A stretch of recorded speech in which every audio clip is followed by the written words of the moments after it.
Welcome back. ফিরে এলাম আমাদের ভূত স্টোরিতে। আশা করি আপনারা সবাই ভালো আছেন এবং আমার ভূত স্টোরির ঘটনাগুলো শুনছেন। আসছে আগামী 14ই ফেব্রুয়ারি বিশ্ব ভালোবাসা দিবস। আপনারা সবাই ভালোবাসা দিবস ভালোভাবে উদযাপন করবেন এবং প্রতি রাত্রে আমার ভূত স্টোরির ঘটনাগুলো শুনবেন। আমি বেশি কথা বলি না, তবে সরাসরি আমরা ঘটনায় ফিরে যাই। আজকে আমাদের বেশ কিছু ইমেল এসেছে, আমরা সেই ইমেল দেখি। আমাদের প্রথম শ্রোতা কে লিখে পাঠিয়েছে, তো চলে যাই আমরা সরাসরি ঘটনায়।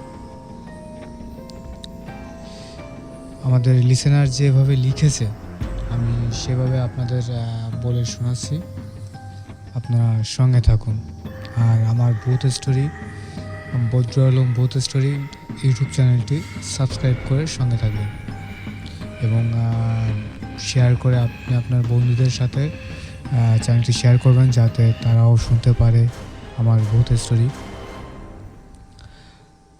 তো চলুন, আমাদের প্রথম লিসেনার কি লিখে পাঠিয়েছে।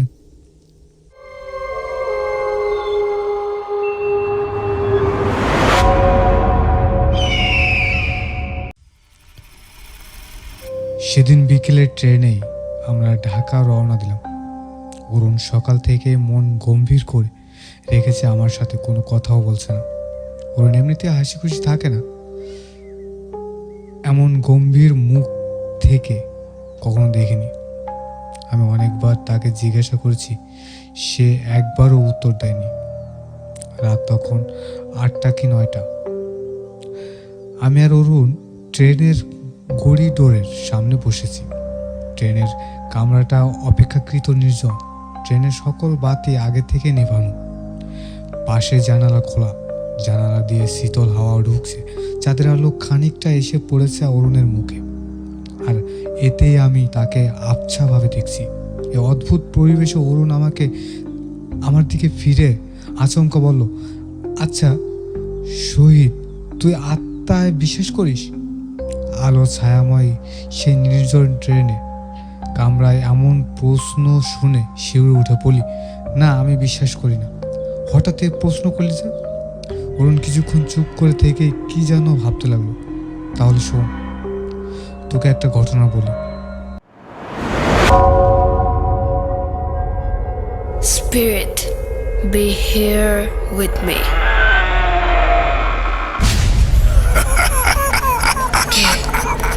কে তুমি? ভূত। অনেকদিন আগে মধুপুর গ্রামে দুজন মানুষ মারা যায়। একজনকে মসজিদের পাশে আম গাছে ফাঁসিতে ঝুলিয়ে হত্যা করে। এর মাসখানিক পরে একই গাছে ফাঁসিতে আত্মহত্যা করে। গ্রামগঞ্জে এ নিয়ে খুব তোলপাড় হয়। তখন থেকে গ্রামের মানুষ এই গাছটি এড়িয়ে চলে। পার্থপক্ষে কেউ রাতে ভুলেও আম গাছটির তলা দিয়ে যায় না। আমি গতকাল রাতে নামাজ পড়ে গাছটির নিচ দিয়ে যাচ্ছিলাম। তখন অন্ধকার কাটেনি, চাঁদের আলো হয়তো ছিল, কিন্তু আমি যখন যাচ্ছি তখন ঘোর অন্ধকার। এমনিতে আমি খুব সাহসী, কিন্তু আম গাছের তলা দিয়ে যখন যাচ্ছিলাম তখন খেয়াল করলাম আমি আসলে ভয় পাচ্ছি, সম্পূর্ণ বিনা কারণে ভয়। নির্জন একটা রাস্তা দিয়ে গেলে যে কেউ ভয় পেতে পারে, কিন্তু আমার ভয়টা সম্পূর্ণ অন্যরকম।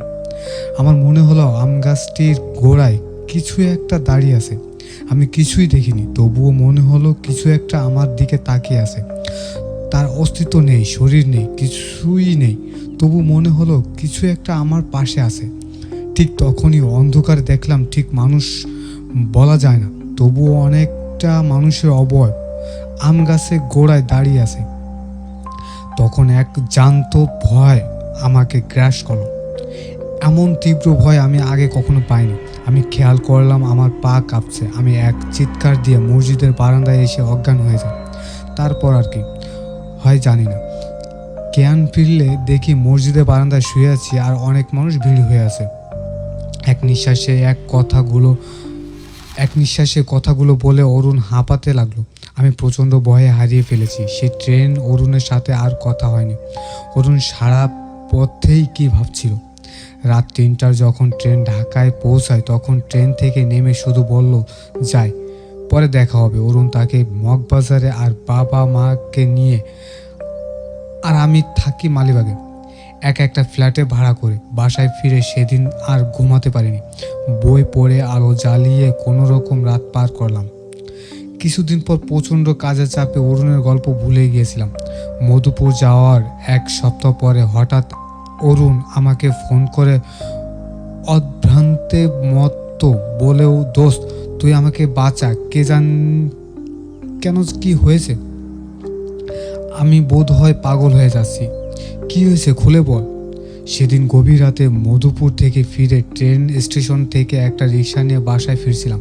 রিক্সাটা চলতে চলতে যখন অন্ধকার গলিতে ঢুকলো ঠিক তখনই আমার মনে হলো কিছু একটা আমার পাশে খালি জায়গায় বসে আছে। অনুভূতিটি এত তীব্র যে আমার পাশে এক ঝলক তাকিয়ে দেখলাম, সেখানে কিছুই নেই। আমি বুঝতে পারলাম এটা আমার মনের ভুল। আমার মনে এক অদ্ভুত চিন্তা আসলো, মধুপুর ভয়ানক কোনো কিছু আমার সাথে করে নিয়ে আসেনি তো। মন থেকে যতই চিন্তাটা ফেলে দিতে চাইলাম ততই তা ঝাঁকিয়ে বসলো। রিক্সা ভাড়া মিটিয়ে যখন আমাদের বাড়ির গলিতে ঢুকলাম তখনই ওইটাকে দেখলাম, সামনে অন্ধকার দাঁড়িয়ে আছে। তার চোখ মুখ হাত পা কিছুই নেই, মনে হলো আমার দিকে চেয়ে আছে। তার মুখে ত্রুটির হাসি। আমি দৌড়ে বাড়ির গেটে যেয়ে দারোয়ানকে ডাকতে থাকি। দারোয়ান আমাকে ধরে নিয়ে রুমে দিয়ে আসে। এত কথা অরুণ এক নাগাড়ে বলতে হাঁপাতে লাগলো। আমি বললাম, এসব তোর কল্পনা, চিকিৎসা নিলে মনে হয় ঠিক হয়ে যাবে। প্রথমে আমিও তাই ভেবেছিলাম। 3জন সাইকোলজিস্টের সাথে দেখা করেছিলাম, সব বলেছিলাম, কিন্তু তারা কিছুতেই কিছু করতে পারেনি। এখন আমি তাকে আমার রুমে দেখি, কিছু একটা হাঁটছে আমার রুমে। ঘর অন্ধকার হলে প্রায় দেখি মশারি ও পাশে কিছু একটা দাঁড়িয়ে আছে, তাই এখন বাতি জ্বালিয়ে ঘুমায়। আমি বললাম, ঠিক আছে, তোকে আর কিছু সাইকিয়াট্রিস্টের ঠিকানা দিচ্ছি, তুই গিয়ে দেখা করে আয়। ঠিকানা নিয়ে অরুণ ফোন রেখে দেয়। আমার দেয়া ঠিকানাতে গিয়েছিল কিনা ঠিক জানি না, কিন্তু মাস খানেক পর অরুণ যখন তার রুমের ফ্যানে ফাঁস লাগিয়ে আত্মহত্যা করে তখন খুবই অবাক হলাম। বহু কাজের মধ্যেও তার জানাজার গেলাম। সেদিন তার বাবা আমাকে জড়িয়ে ধরে খুব কাঁদলেন অনেকক্ষণ।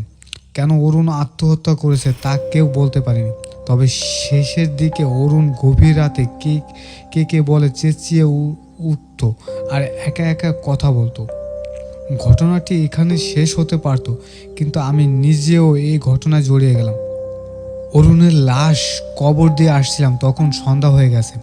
অরুণ আমার অনেক কালের আগের বন্ধু। সে আর আমি কত জায়গায় ঘুরেছি, তার আমার বহু স্মৃতি মনে পড়ে কষ্ট হতে লাগলো। রাত 10টায় আমি বাড়ি ফিরে সিঁড়ি বেয়ে ওঠার সময় খেয়াল করলাম পাশের বাড়ির একটি বিড়াল আমার পিছনে উঠতে লাগলো। আমার ফ্ল্যাট 3 তলায়। ফ্ল্যাটের দরজা খুলে ভেতরে তাকাতেই এক তীব্র ভয় আমাকে আচ্ছন্ন করে ফেলে। আমার রুমে পুরো অন্ধকার ডুবে আছে। পাশের বাড়ি থেকে কিছু আলো এসে পড়েছে আমার রুমে, আর এই অস্পষ্ট অদ্ভুত আলোতে স্পষ্ট দেখলাম আমার শোয়ার ঘরের সিলিং ফ্যানটায় ঝুলে আছে অরুণের লাশ। আচমকা ভয়ে কাঁপতে ভয়ে দৌড়ে নিচে নেমে গেটের কাছে এসে হাঁপাতে লাগলাম। দারোয়ান দৌড়ে এসে বলল, আরে ভাইজান, কি হয়েছে? লাশ কোথায়? লাশ আমার রুমে। দারোয়ান পানি দিয়ে বলল, লন পানি খান, আর কি হয়েছে খুলে কন। রুমের দরজা খুলে দেখি সামনের রুমের যে ফ্যানটা তাতে রশি পেঁচিয়ে কেউ একজন ঝুলে আছে। কন কি, চলেন তো আমার সাথে। ফ্ল্যাটে এসে দেখি কিছুই নেই। দারোয়ান হাসি দিয়ে বলল, বেহুদা ভয় পাচ্ছেন। দারোয়ান চলে গেলেও আমি ভেতরে ঢুকতে সাহস পেলাম না। আধ ঘন্টা পর যখন ঢুকলাম তখন আগের ঘটনাটা নিজের কাছে হাস্যকর মনে হলো। রাতে আরেকবার গোসল করে না খেয়ে ঘুমে পড়লাম। গভীর রাতে ঘুম ভেঙে গেল। আমার ঘুম এত সহজে ভাঙে না, তার মানে কিছু একটা হয়েছে। ভালো করে কান পেতে কিছু একটা শুনতে চেষ্টা করলাম। হঠাৎ মনে হলো কিছু একটা নিঃশব্দে হাঁটছে আমার পেছনে চারপাশ দিয়ে। মশারির জন্য ভালো করে কিছুই দেখতে পারছি না, তবুও মনে হলো ঘন অন্ধকারে কিছু একটা নড়াচড়া করছে। তীব্র ভয় আমাকে গ্রাস করলো। এত তীব্র ভয় আগে কখনো পাইনি। ঘরে বাতাস নেই, ফ্যান, তবুও তো আমি স্পষ্ট দেখলাম আমার মশারি নড়ে উঠলো। হঠাৎ আমার কাছে মশারির দিকে আমার নজর গেল, আর আতঙ্ক নিয়ে দেখলাম সেখানে মানুষের মুখ দেখে যাচ্ছে। অনেকখানি জিভ বের হয়ে আসে, পুরো মুখে কালো রক্ত। জ্ঞান হারানোর পূর্বে টের পেলাম মানুষ পচার দুর্গন্ধ আমার রুমে জুড়ে ছড়িয়ে আছে।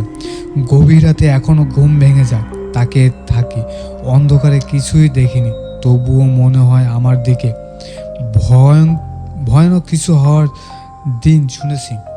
বারান্দায় কিছু একটা হাঁটছে, বারবার পথ শব্দ শোনা যাচ্ছে, আর কিছু ফিসফিস শব্দ। এভাবে দিন দিন চলতে থাকে আমার।